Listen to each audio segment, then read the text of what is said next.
parameters are used to move stuff in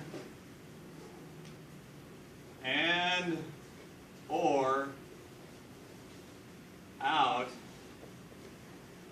of the add-on instruction.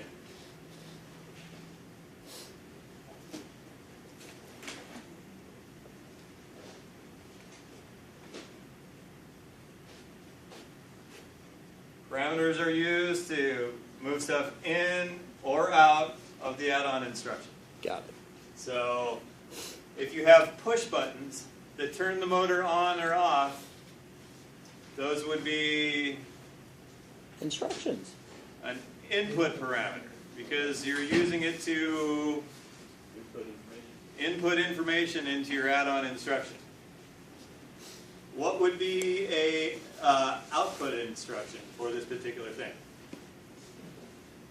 Would an output instruction be something that displayed on the HMI? Yes, that could be one. So if we're talking about a motor turning on or off, what would be an output instruction of the function block? Turn on. Turn on the motor. Yeah. Yes, we need to turn the motor on. It's going to be based on some logic of the push buttons being pushed to turn the motor on. Everyone get that? Yeah. So that would be an output parameter. Does that make sense?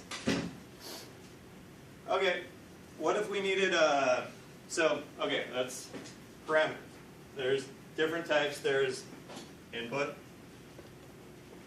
parameters, pass information in, output, passes info out. And then there's one other type of parameter. In, out. Yes, it's the in, out. Do we get a feedback? I'll give you feedback. No. That sounds good. So an in-out parameter, what do you think that does? No. Yes, it needs to be used in multiple places. If you need to pass like an alarm status bit to somewhere else, and then you have in your code or in another function block elsewhere where you're looking at alarms of other alarms in the machine. If you have two motors that run, if one of them faults, you want the other one to fault. And you're calling the fault from in the instruction, but you also need to look at that elsewhere. That's where you would have an in-out parameter. Both. So then typically any alarm or fault within an add-on instruction should be an in-out parameter. Probably. I wouldn't say that wholeheartedly true because it depends on whatever you're coding. But in-out parameters are both. So you can think of an input as a read instruction, an output as a write instruction, and an in-out as a read-write instruction. So you're both reading and writing? Writing But only. But the in-out Reading. requires feedback. Yes. So those are the types of parameters. Just going over this one more time because we went over this last week and I want to make sure everybody's understanding what we're doing. All right, so then there's other types of tags used in the add-on instruction that aren't parameters. What are those going to be? Anyone remember? Yes. Local tags. What are local tags? They're just tags that are used within the program itself.